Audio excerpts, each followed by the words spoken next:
Sebelum nonton jangan lupa tekan tombol like-nya agar Mimin tetap semangat uploadnya.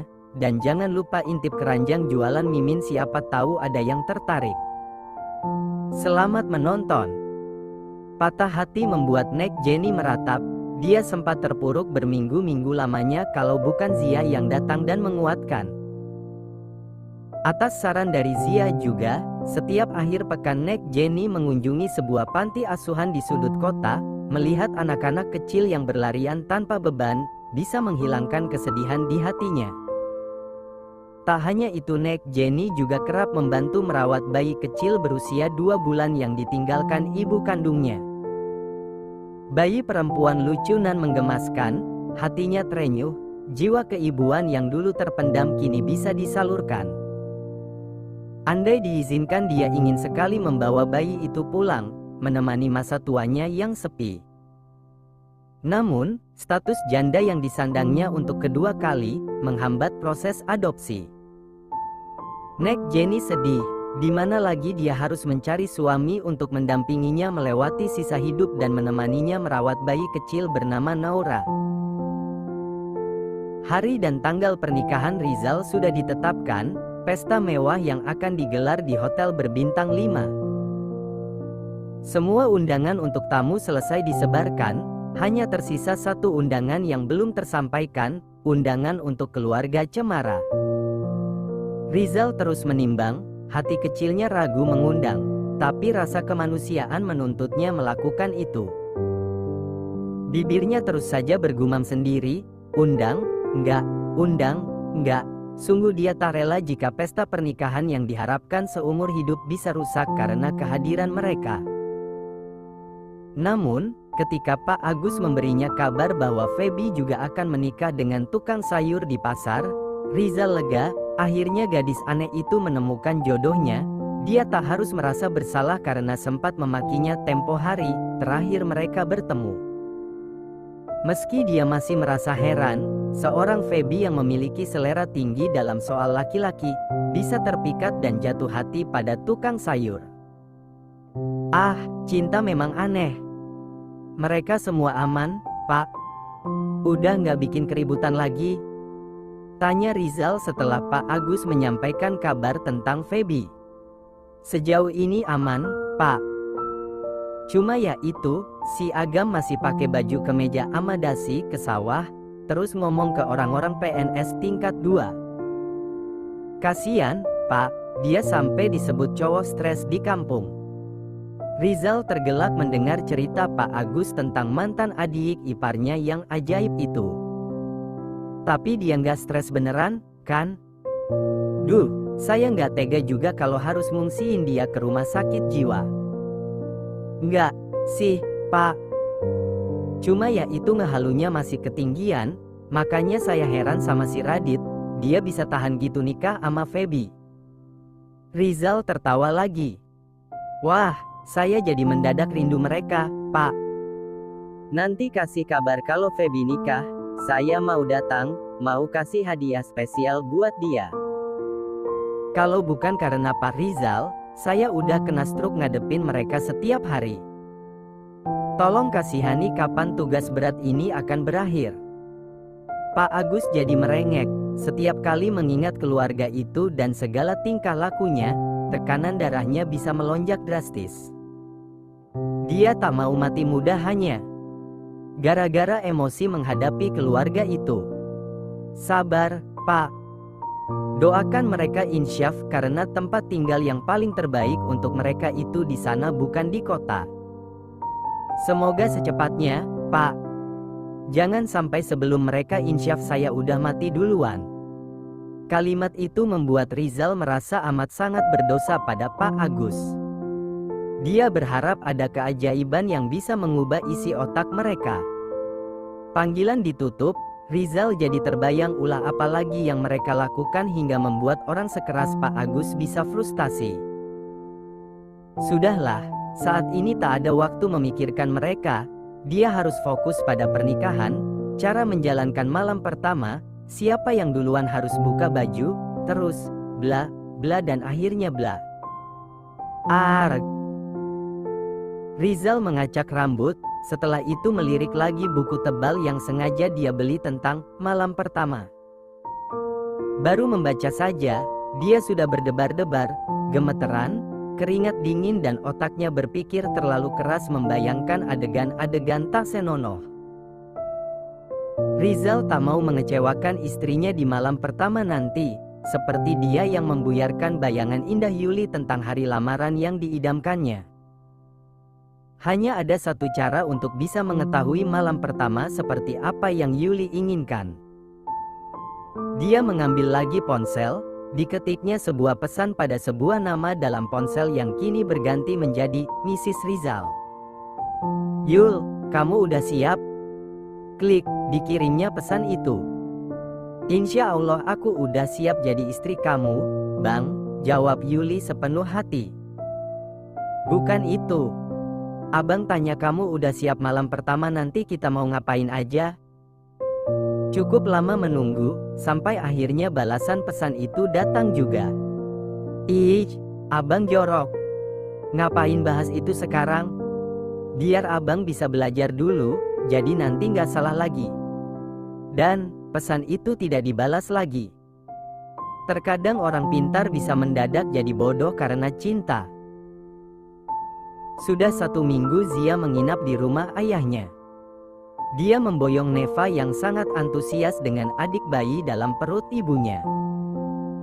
Hanya Farel yang harus bersabar mondar-mandir dari satu rumah ke rumah lainnya. Kandungannya berusia 7 bulan, perutnya kian membesar dan tak banyak gerakan yang bisa dilakukan selain duduk, memerintah, minta dipijit lalu manja ingin disuapi makan. Sepertinya Zia ingin balas dendam karena kehamilan pertamanya dulu dia tak pernah merasakan ini. Semua yang Zia mau bisa Farel turuti dengan mudah, meski lelah harus bangun tengah malam demi mencarikan makanan yang mendadak Zia inginkan. Namun, ada satu hal yang hingga saat ini belum sanggup Farel berikan dan itulah yang membuat Zia marah dan kesal. Suami mana yang rela membiarkan istrinya mencium pria lain meski itu keinginan jabang bayi? Tidak, Farel tidak akan rela. Bibir menggemaskan itu berpindah meski hanya 5 detik. "Pokoknya aku gak mau ketemu kamu, kalau gak bolehin aku cium opa," rengek Zia sembari menutup pintu kamar saat Farel baru datang. "Aku, kan, juga ganteng, Hani. Cuma bedanya mereka putih, aku hiteman dikit. Cium aku aja, ya, mau seharian juga boleh, nggak bakal ditolak." Farel merajuk, tingkah mereka membuat ayah dan Rizal menjadi geli. "Nggak mau.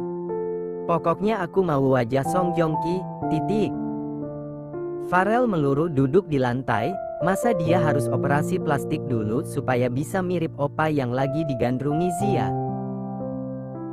Padahal dia ganteng, keren, maco, beda tipis sama Joong Ki, cuma diputihin dikit, bisa mirip Upin Ipin, kembar seiras. Kasian. Yang sabar ya, bro. Anggap aja ini karma akibat sering meledek kakak ipar. Rizal tergelak sembari menepuk bahu Farel. "Kagak bakal gue ajarin cara malam pertama." Farel mendengkus kesal. "Wes, nggak usah, gue udah beli buku panduan, tinggal prakteknya doang," sahut Rizal bangga merasa sok yakin padahal nggak. "Emang bisa? Pegangan tangan ama cewek aja kagak pernah, gimana mau nidurin cewek hahaha." Tawa Farel meledak melihat ekspresi wajah Rizal yang berubah keluh, dadanya berdebar lagi, bulu di tubuhnya ikut meremang, otaknya bergerilya lagi memikirkan cara malam pertama yang membuatnya sakit kepala. Dia emang cowok paling dingin, kaku, judes dan susah deket ama perempuan. Benar kata Farel, seumur hidup belum pernah sekalipun tangannya menyentuh tangan wanita, kecuali Zia dan ibunya. Lalu bagaimana nanti dia akan berhadapan dengan istrinya di ranjang? Jangan dibayangkan, pamali. Hari pernikahan itu berlangsung meriah, ijab kabul diucapkan lantang dan keras, berpadu dengan dentuman detak jantung yang berpacu kencang. Ketika kata sah itu terdengar, dada Rizal seolah membuncah. Dia ingin tertawa lega melepaskan masa jomblo yang menyiksanya. Yuli datang menghampiri ruang ijab kabul. Dia cantik bagai bidadari, langkahnya anggun didampingi Zia yang tampak makin bulat dengan perut membuncitnya. Gadis itu tersenyum menatap lelaki yang dulu hanya bisa dikagumi dalam diam kini resmi menjadi suaminya. Diraihnya tangan Rizal yang bergetar, dikecupnya pelan punggung tangan itu. Pria itu berdebar, tubuhnya merinding dan gemetar. Dia hanya diam tertegun bingung apa yang harus dilakukannya saat ini, hingga sebuah bisikan di telinga menyadarkannya. Cium keningnya. Hah? Gimana caranya? Mau gue wakilin? Goda Farel. Rizal memejamkan mata, mengingat adegan yang pernah dia lihat di acara akad nikah adiknya. Ditariknya kepala Yuli lalu dengan gerakan cepat dan sama sekali tidak romantis, Rizal mengecup kening gadis itu. Abang nggak romantis banget, bisik Yuli. Biarin, yang penting bisa. Astaga. Ayah tampak tampan dengan pakaian adat Sunda, dia berdiri sendiri di atas pelaminan mendampingi pengantin, wajahnya jauh lebih segar setelah hidup putra-putrinya membaik. Dia sudah tak harus lagi bergantung pada cuci darah. Ada keajaiban yang membuat kondisi tubuhnya membaik. Beban di hati seorang ayah kini terlepas, kebahagiaan yang dia pinta dalam doa hanya kebahagiaan anak-anaknya, tak ada lagi kecemasan yang mengganggu benaknya. Jikapun Tuhan memanggil dia saat ini, mungkin dia akan tunggu. Mata ayah terpukau pada wanita berusia sebaya dengannya yang berjalan bersama Zia menuju pelaminan. Wanita dengan hijab syar'i dan begitu anggun hingga membuat matanya kini berbinar cerah. Langkah mereka semakin dekat dan wajah wanita itu bisa terlihat jelas. Ada yang berdebar dalam hatinya kala mata mereka saling beradu.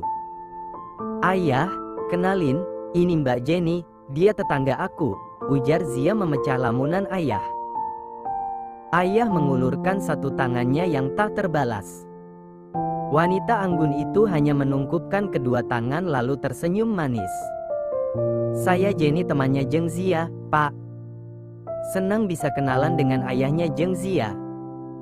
Ayah merapihkan bendo yang menutup kepalanya, dengan gaya maco dia pun berkata, saya ayah Zia. Boleh panggil mas, abang, akang, udah atau apa aja. Ish, ayah lebay, deh. Nek Jenny tertunduk malu, menutupi rona di wajahnya yang mulai memerah. Besok ayah, main ke rumah kamu, Zi, bisik ayah masih di depan Nek Jenny. Lah, aku, kan masih tinggal di rumah ayah. Pulang, nggak baik udah punya suami masih ngintilin ayah. Mulai besok ayah bakalan sering nengokin kamu di sana. Iya, kan, Mbak Jenny? Tanya ayah beralih pada Nek Jenny yang masih tersipu malu. Zia melihat gelagat aneh kedua orang tua itu, ayah yang tiba-tiba jadi ganjen dan penyakit centil Nek Jenny yang mendadak kumat. Astaga. Mereka persis ABT alias anak baru tua. Malam ini, setelah lelah seharian, Zia pun merebahkan tubuhnya di atas ranjang. Dia terus menggerutu menunggu Farel yang sudah 1 jam pergi dan belum juga kembali. Pintu kamar diketuk, seorang pria muncul di balik pintu. Zia terlonjak dari ranjang, dia terpekik senang dan segera berhambur menghampiri lelaki bertopeng Song Joong Ki. Demi cinta, Farel rela memesan topeng khusus bergambar opa idola sang istri. Semoga dengan begini Zia tak lagi rewel dan mengusirnya dari kamar. Joong Ki, pekik Zia histeris. Sarang he, jawab Farel. Kamu beli topeng ini di mana? Makasih, ya, sayang. Peluk Zia manja. Sarang he. Biarin, deh cuma pakai topeng, yang penting muka sama bahasanya Korea, ujar Zia lagi. Sarang he. Ih, Saranghe mulu, ganti yang lain napa? Nggak bisa, aku cuma tahu saranghe doang. Zia merenggut kesal. Jangan cemberut, dong. Cepetan katanya mau nyium, aku udah nggak tahan. Nih, 1 bulan dianggurin, keluh Farel yang sudah siap bertempur malam ini dan mengalahkan Rizal. Zia tersenyum, dia melingkarkan tangannya di leher Song Joong-ki-ku. Mata Farel terpejam, akhirnya saat yang dinantikan tiba juga, meski harus menggunakan topeng berwajah pria lain. Aku nggak suka lagi sama Song Joong-ki, sekarang aku lebih suka Super Farel. Farel membeliak, dibukanya topeng yang sejak tadi membuatnya gerah. Dipeluknya tubuh Zia erat dan dibopongnya menuju ranjang. Super Farel siap beraksi. Malam ini 2 kamar pun bergoyang, sedangkan sang ayah sedang asik berbalas pesan dengan Nek Jenny yang jadi tak sabar ingin segera melepaskan masa jandanya. Nek Jenny bergumam dalam hati, tak apa pria tua, yang penting dia setia. Buku itu dipeluk Rizal, tubuhnya gemetar memandang Yuli yang berjalan pelan dalam balutan lingeri yang menampakkan bentuk tubuhnya. Pria itu duduk di atas ranjang, dalam hati dia berdoa menatap takjub makhluk ciptaan Tuhan yang kini menjadi istrinya. Abang mau sampai kapan meluk buku itu terus? Tanya Yuli yang mulai kesal melihat sejak tadi pria itu hanya mendekap buku bertuliskan malam pertama. Abang masih belajar ini, Yul.